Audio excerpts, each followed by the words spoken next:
Hello and welcome to A New Day with Susan. I'm your host, Susan Yockey. Today I have with me a special interview that I'm doing with a man out of Canada. Actually went to college, however, in the States, over in Minnesota. So let me just share with you some of his inspiring background, and then I'll bring him on and we'll have him share his own story and about his book. So Bill Sutherland at midlife was in his prime, happily married with two wonderful daughters, working for a great company, excelling at his job, and an ex-jock who ran to keep fit. One day, however, he went out for his usual run and mysteriously fell down over and over again. His life changed forever. A diagnosis of multiple sclerosis, the first of many, stopped him in his tracks. He had lost his identity and with it, his source of strength. His life was crumbling and pushed by guilt and fear. He found himself standing on life's precious edge. It was there he started to push back, searching hard for answers and forged the tough lessons of acceptance along the way. He wants to share these redefining answers with you, our listeners, not to tell you what to do with your life, but rather provide a starting point to help you find yours. So today I want to welcome on my show, Bill Sutherland. Thank you so much for being here today. Well, you're very welcome, Susan, and thanks for this chance. Yes, I'm very inspired by your story and your book, and excited that the listeners have an honor of hearing your message. So, wow. I was just thinking about, you're over in Canada, I'm over here in Montana, and we were sharing about how we might have some similarities in the weather here. It is still snowing in April in Montana. Well, it's cold up here, but we're not getting much snow, but April's always a bad month. We will get some before the month is over, I'm sure. Oh, really? Okay. Well, then our firstborn was born on April 13th, and it was in the middle of a snowstorm. So. Oh, wow. So you're used to this kind of weather. Yeah, we are. Do you love it, or do you just, you've learned to live with it? Well, at this time of the year, everybody's getting antsy for a little springtime. So I'm I'm living with it, but not really enjoying it anymore. Yeah. So I am curious, when did you wrote a book called Acceptance is Not Surrender. And I love that title. Based on your history and when that happened to you, that I don't want to say it's tragic, and maybe it was for you, obviously, probably in that time of your life, especially when you're dealing with fear and forging through to find that acceptance and that to be able to overcome the fear and to be able to move on in life. And a lot of people would just stay stuck in that mindset. So in your book, Acceptance is Not Surrender. Did I say that right? Yeah, surrender. Good thing I can edit this.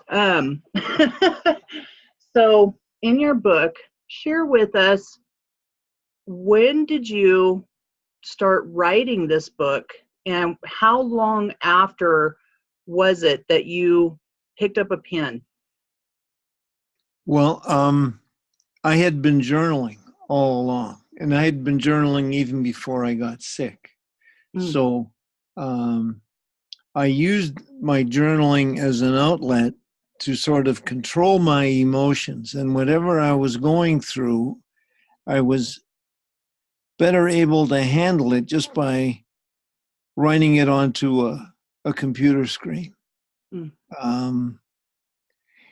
it took a year into it when I realized that sometimes in life we get handed stuff that is too big to handle, something that you can't fight through and, in the traditional sense, win. And so I was faced with a choice. I could continue to fight this until my dying breath and probably die a sore loser. Mm.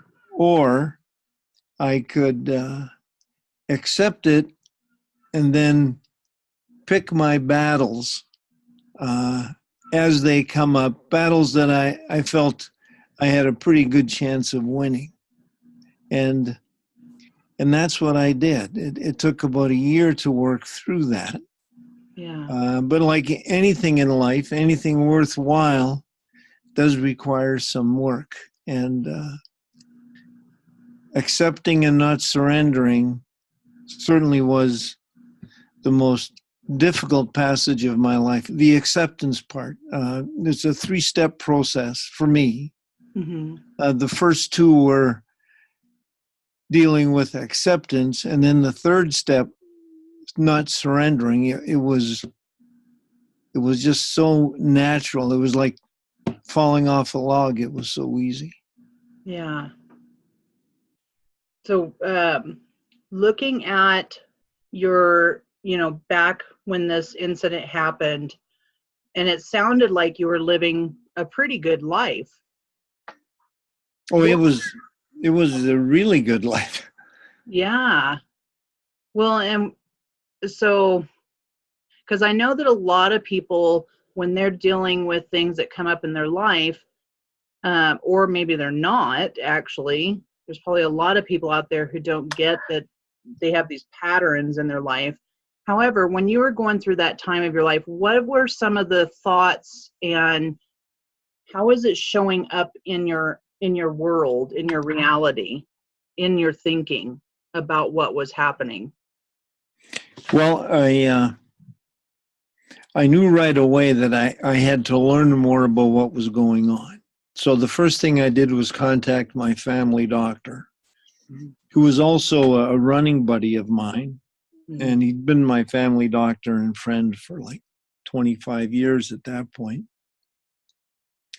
And we started to explore this. And then I mentioned to him a change in symptoms that I had. It was a tingling on the front of my torso.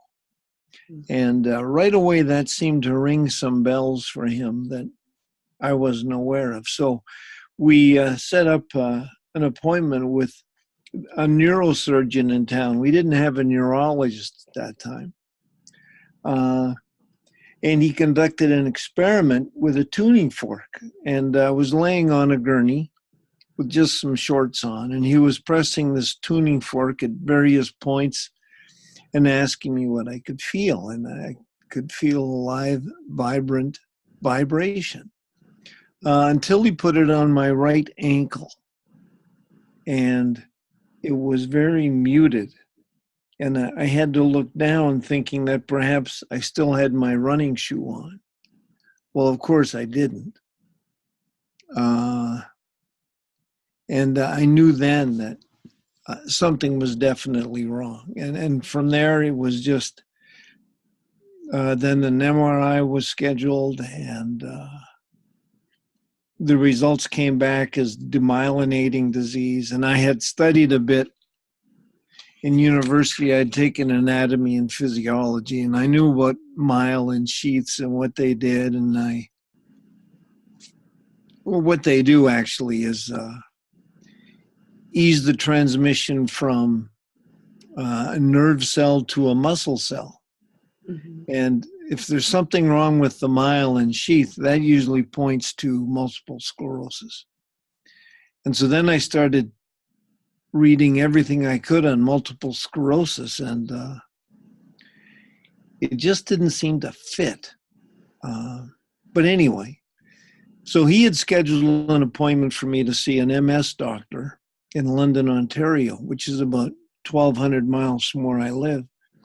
So I went down there, and I told him about having to dig a little garden for my wife. My wife is a real gardener, and she wanted a flower garden. And I told him that I felt winded. And so he said, well, I'm going to throw in a test for Wagner's, but it's a real long shot. Well, Wagner's happens to be another autoimmune disease called Wagner's granulomatosis. And so we finished the testing, and then we had to fly back to Thunder Bay. And at the airport, we had to make a long run from one connecting flight to another. And I found that I couldn't keep up with my wife because I was so short of breath. Mm. And when I got home, I told my family doc, and he asked me to come down there right away for a chest x-ray. And sure enough, I hung around for the results, and he told me that my lungs were a mess. So that told me, well, okay, it's not MS then. Or I've got two diseases. I got MS and something else. Mm-hmm. And for the first couple of years, it was trying to figure out what the disease was. And it was just one different symptom after another that kept on getting in the way of a direct path to find out what it was. Yeah. So what was it like in your thinking during that time? I mean, I can't imagine I would, especially if it took a couple more years just to try to get to, to the bottom of it and finding out exactly what it is. Well, once we had done that, my pursuit in all of this was, let's find out what it is. Let's find out what I can do. Yeah. Let's find out what the medical community can do. And let's just get to the next stage in my life, whatever that might be. Okay. And so I went to the Mayo Clinic in Rochester, Minnesota. And so by this time, there was a quasi-belief that I had this Wagner's granulomatosis. Well, the folks at the Mayo Clinic kind of agreed with that, but also indicated that there was an underlying central nervous system inflammatory disease going on because it really affected my mobility. Yeah. And so I lived with that for another couple of years. And then I got these other symptoms. And so that led to something called central nervous system vasculitis. Mm-hmm. And then it wasn't until I had my first relapse 10 years later that I presented with some skin lesions that I'd never had before. And so when they analyzed those, it led them to, I don't want to get too scientific here, but to a type of cell that was unique to neurosarcoidosis. And so that's when we finally got to identify this disease. Wow. So during that time, it sounds like you were just took immediate action. And okay, well, let's just find this out. And during that time, you just went about life and while you were trying to research it and find out what's going on with your body. When did you get to a point where it was too much and the fear started setting in, and what was going on? That happened in 99. I had been to the Mayo Clinic and I really came home really rejuvenated, and I had started walking again and actually running again. And by Thanksgiving of 98, I'd been to the Mayo Clinic in May of 98. By our Thanksgiving, I was able to run 2 kilometers without stopping. And I had just been promoted to a new position for the company that I had worked for, and I really didn't expect that. So my life was really turning around. Mm. And then with this promotion, I was a station supervisor for Trans-Canada Pipelines, and I did not have a technical bone in my body. But I managed to convince people that I could get along with people and get things done through people just because of the way that I was. And so I was surprised as all hell to get this promotion.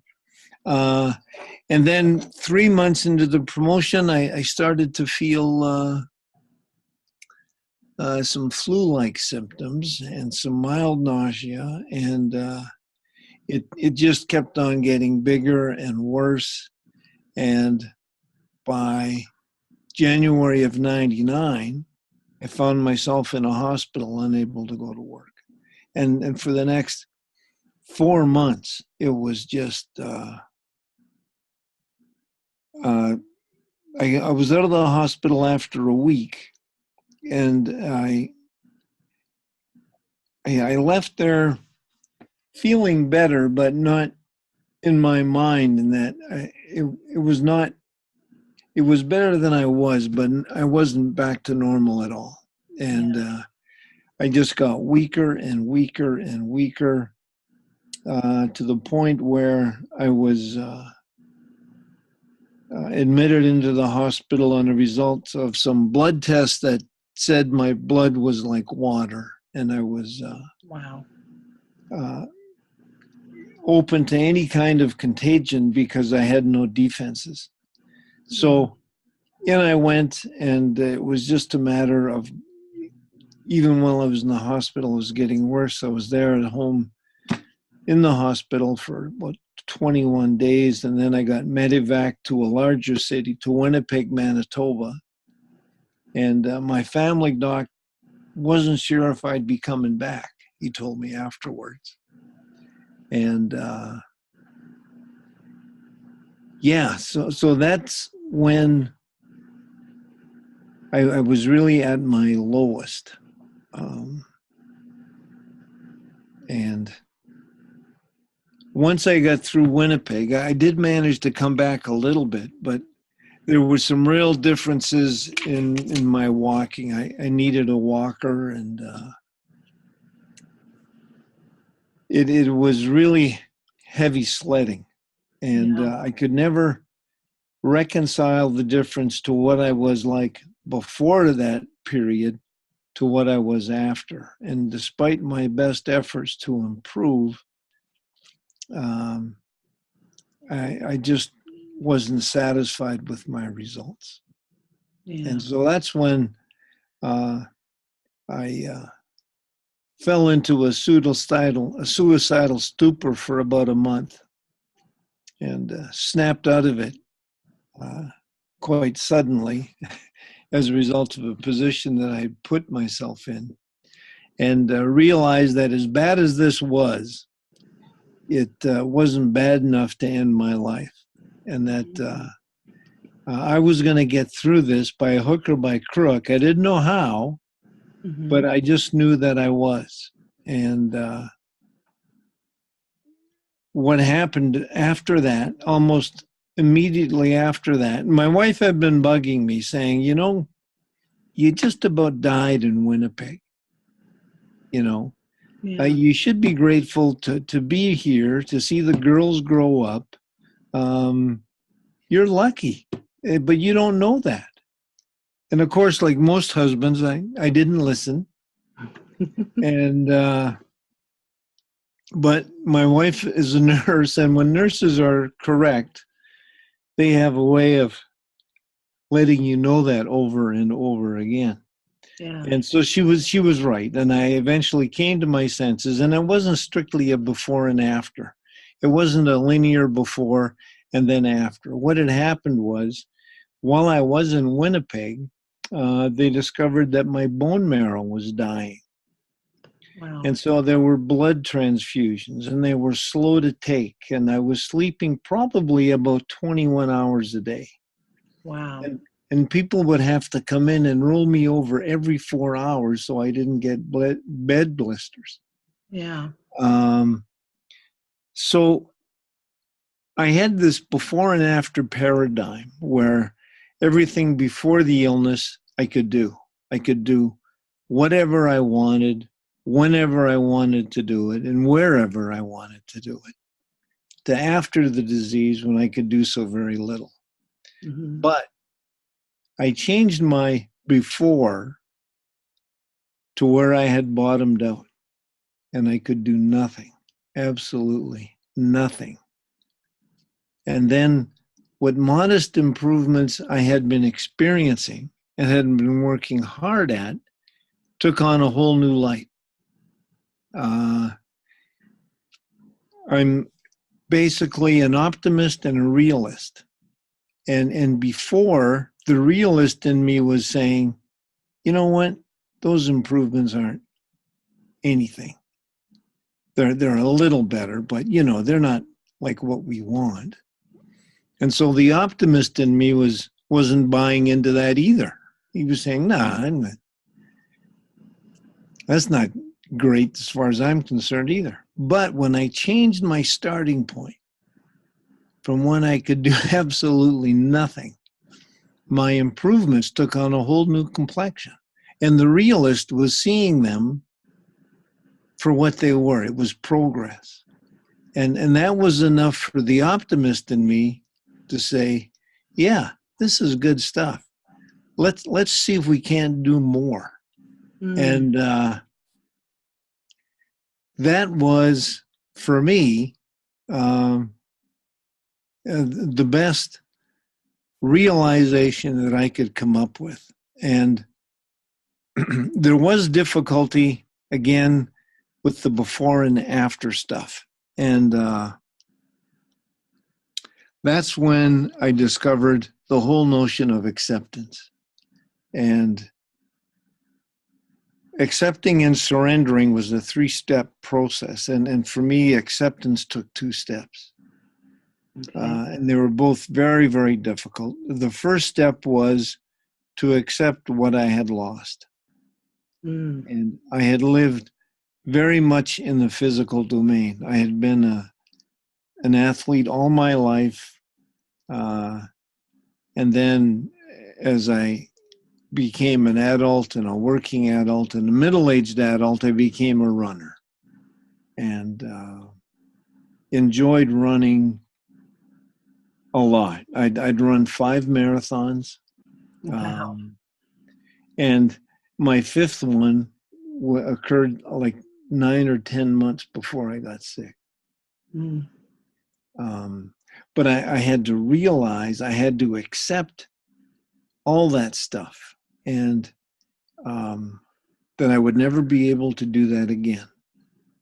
And that the enjoyment I had with playing with the girls, whether it was tennis or shooting hoops or in the pool in our backyard, and it would never be the same because the physical aspect was now very, very different. And the same thing with going out with Leslie, just going grocery shopping, it would never be the same. But I had to realize and come to the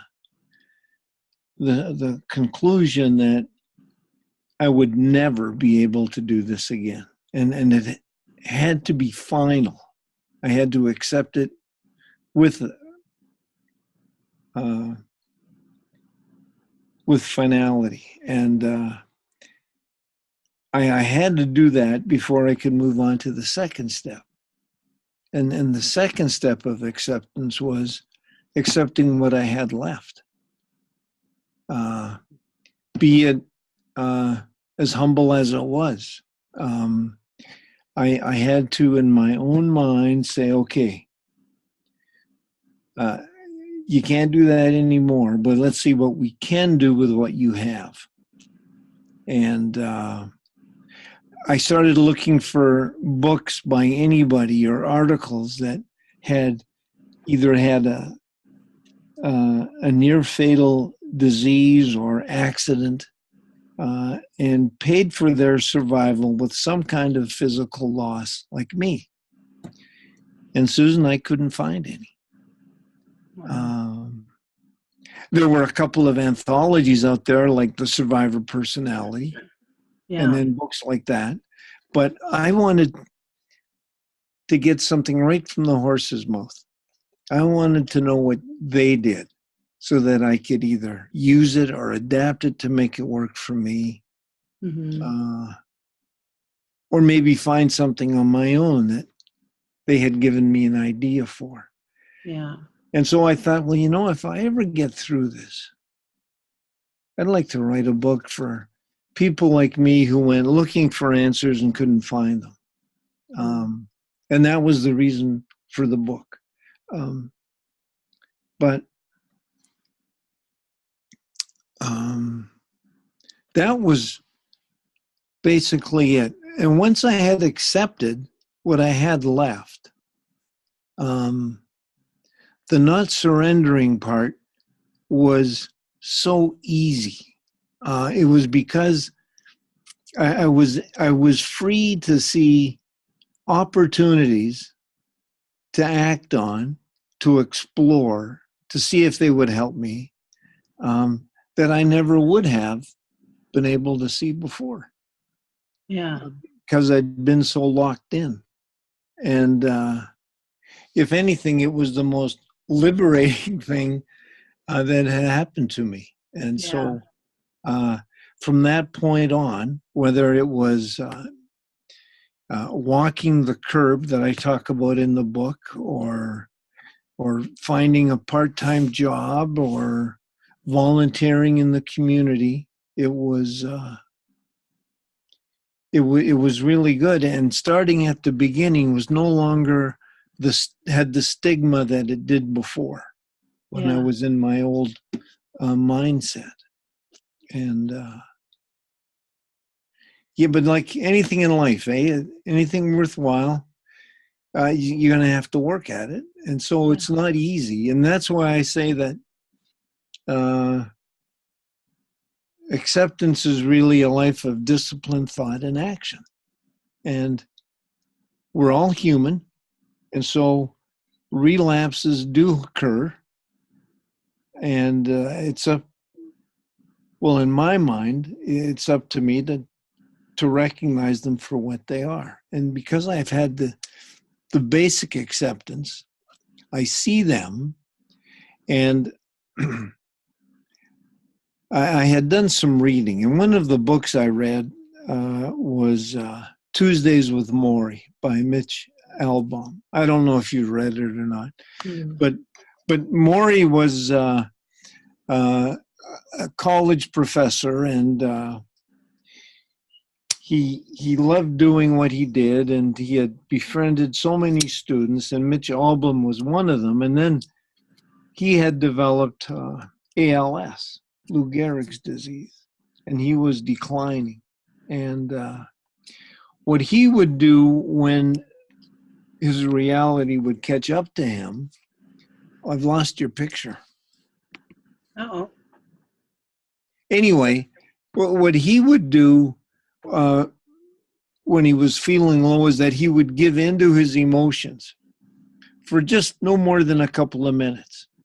And he felt that it was easier to do that than to exhaust the energy to resist them.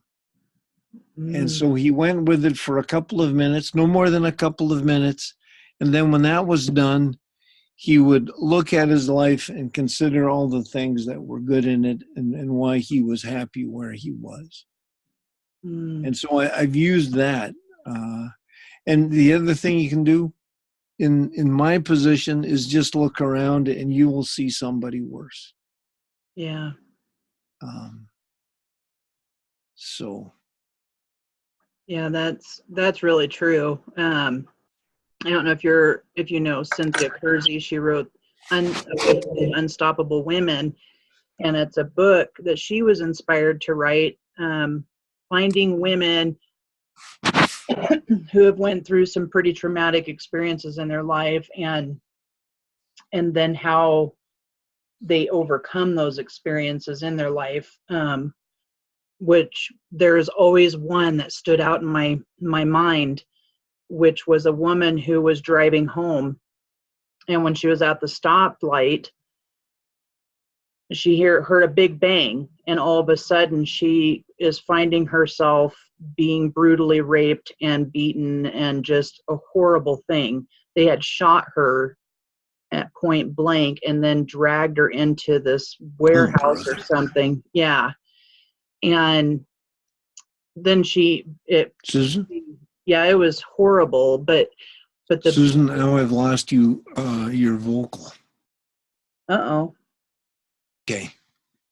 So, anyways, she went through this horrible, horrific experience, and after the guy had left, she couldn't see. The blood was in her eyes. She was in a puddle of her own blood, and called out for help, and like crawled out to the street and called out for, I mean, it's pretty just amazing how she just lived through that. And then through all of that, she, is now wheelchair bound, and her husband left her and took their 3 children. And what came about that, though, was she was inspired to start a nonprofit organization. And it's a very powerful book. If in Cynthia Kersey's program, she actually has you listen to these stories as a reminder of, like what you just said, to reach, look at other people's stories who may have had it worse or had experienced some sort of trauma beyond yours, as a reminder. So first off, I just want to say, I was wondering while you were sharing, how your wife was and your children, your daughters, through this process that you were going through. What was it like for them? Well, in the first year, I tried to do this all by myself. Even though in my mind I was doing it for them, I was trying to do it all by myself for them. And what was happening is that I was isolating myself and alienating them because I wasn't satisfied with the results I was getting. And it occurred to me that I was alienating the people that I needed the most to help get me through this. Wow. And it wasn't until I snapped out of that month-long suicidal stupor that I discovered that. And then once that happened, we were all kind of in it together. And a couple of funny things happened is that the girls used to call me Dad. They started experimenting, calling me Bill.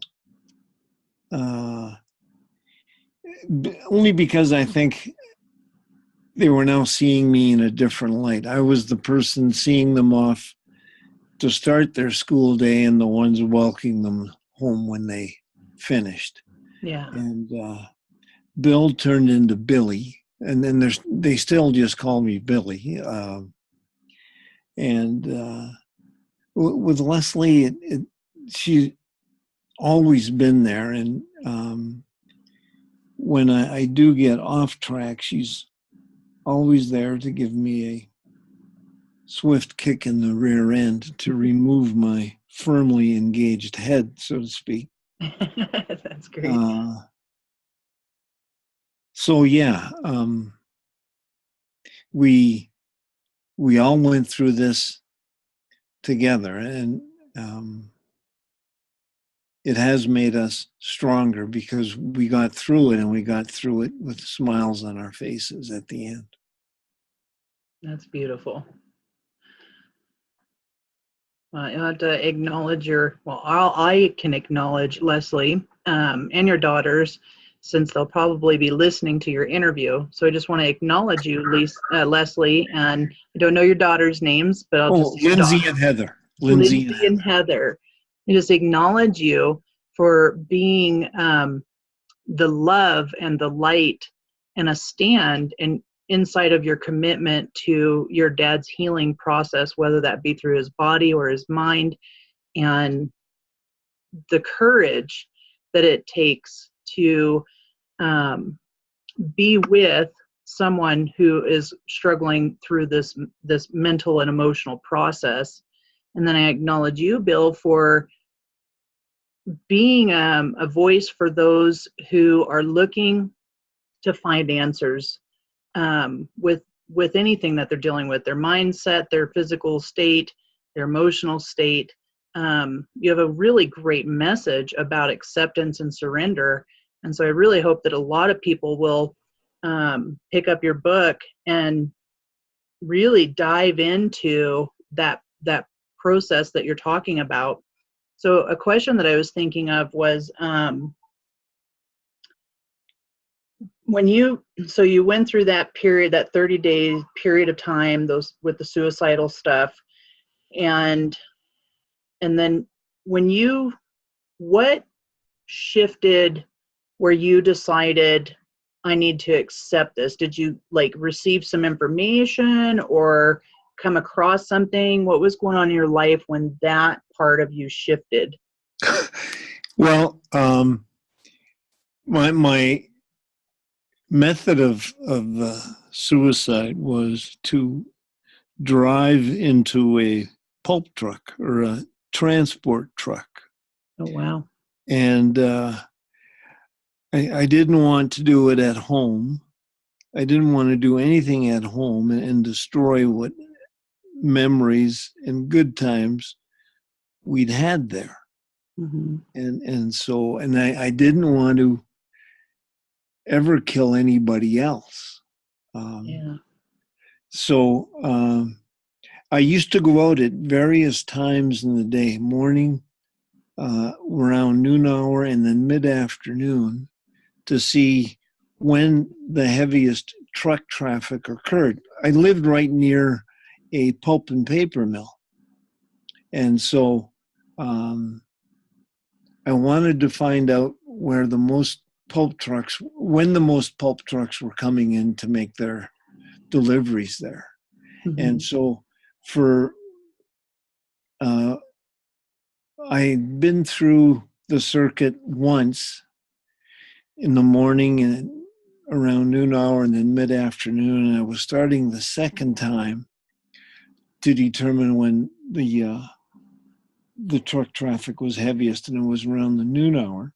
No, sorry, it was in the morning. After Leslie had gone to work and I'd seen the girls get on the school buses. So I went out, and I just hated doing this, but I saw it as something that had to be done. And it just reminded me of how hopeless my life was. Mm. And so anyway, as I was driving from my house onto the expressway, and I just got onto the expressway, I saw this pulp truck coming. And I'd never seen one that close to the mill before. And I thought this would be the ideal place for my accident to happen. And I had planned to do this either during a snowstorm or a day after a snowstorm, where there was a logical excuse that something like this could happen, because I was afraid if the insurance company suspected suicide that the family would never get anything. Wow, you really thought that out. Oh, I did. Yeah. Wow. And so, part of the routine that I had was, once I was approaching a pulp truck, I would decide in my mind when I would make the turn into his grill. And of course, it was just going through the strategy. I never did do that. But it was just a matter of timing. And okay, when he's that far away, then now's the time to make the turn. Well, on this particular morning, Susan, I usually kept my imagination in check and didn't think anything of it. Well, this morning, my imagination ran wild. And at the moment of cataclysmic contact, I saw everything unfold. And I saw myself crashing into this huge vehicle. And I have a smaller car. At that time, I had a Toyota Camry. So it was much smaller than that pulp truck. And at the end of it, all I could see was bits and pieces of me in a smashed up car. And I was laying in a couple of different pieces in the mud, the melted snow, and the oil. And so it just so happens there's a lighted intersection about half a mile beyond where I had passed that truck, and it was a red light. And so I stopped at the red light, and I said to myself something like, "Oh, God, do you really have to do this?" And my immediate response was something like, no blanking way do I have to do this. And I discovered the glorious freedom of choice. Oh, wow. And I said, no, I don't have to do this. There is a better way. And no, I am not going to do this. I am better than this. And so I continued on my route that I would have taken, because there was a straight stretch there for about 4 or 5 kilometers, about 2 or 3 miles. Then I thought that's where it would probably happen. And then there was this pulp truck coming. And so I stepped on the gas a little harder because I was anxious to see my reaction. And I said to myself, you could drive right into that sucker. And, well, you couldn't. So what are you going to do? Well, I'm going to decide not to do that. And I drove merrily all the way home. And when I got in to the house, the first person, well, not person, the first object I saw was our sleeping dog. And so I took about 20 minutes to explain to him exactly what had happened. And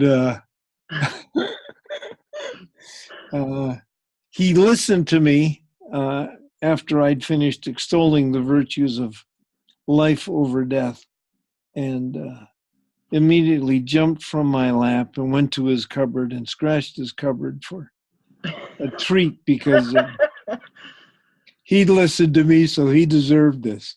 And that's when I knew it didn't matter what came, I was going to be in a much better shape and a much better place mentally to handle whatever came.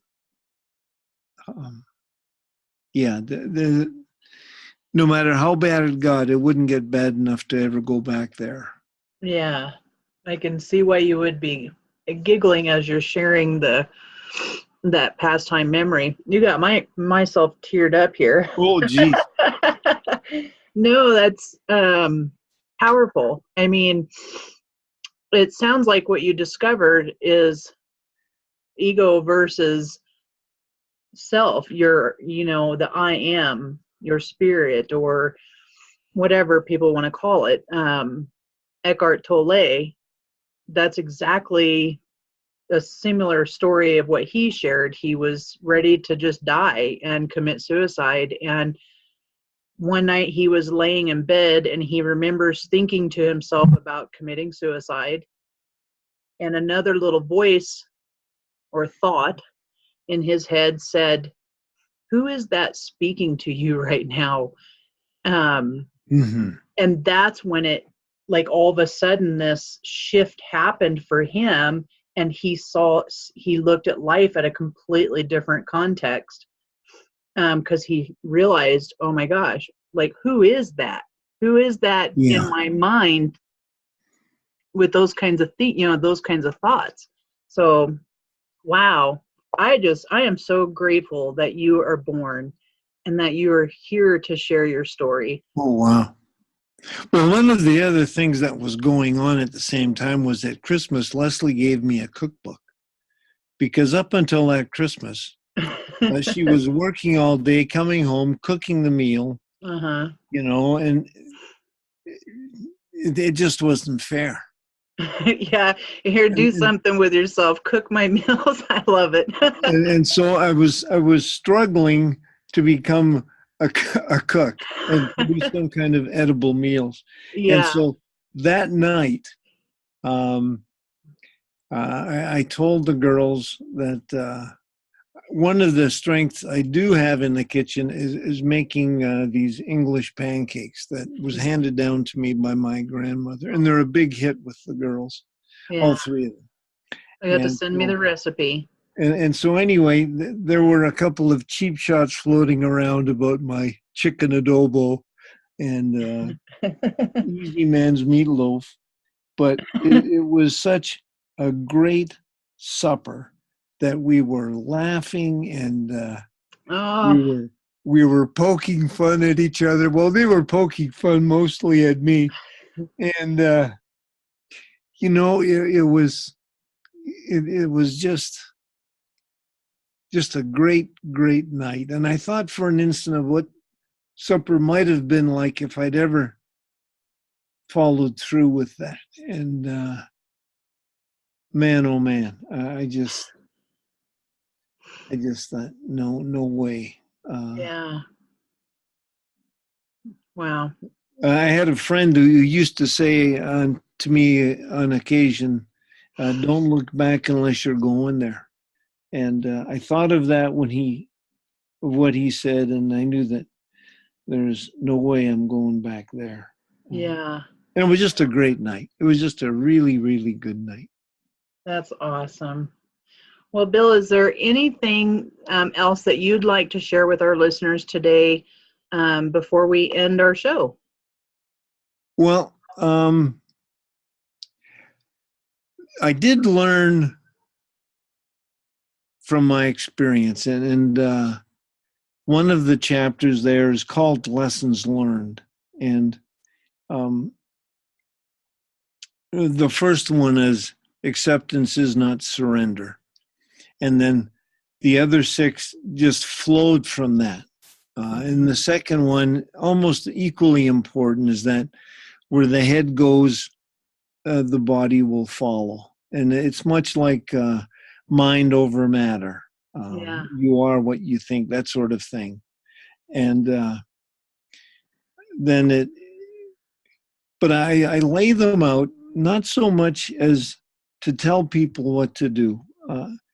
These worked for me, and my book really is a description of what I did. I'm not trying to give anyone a prescription of what they should do.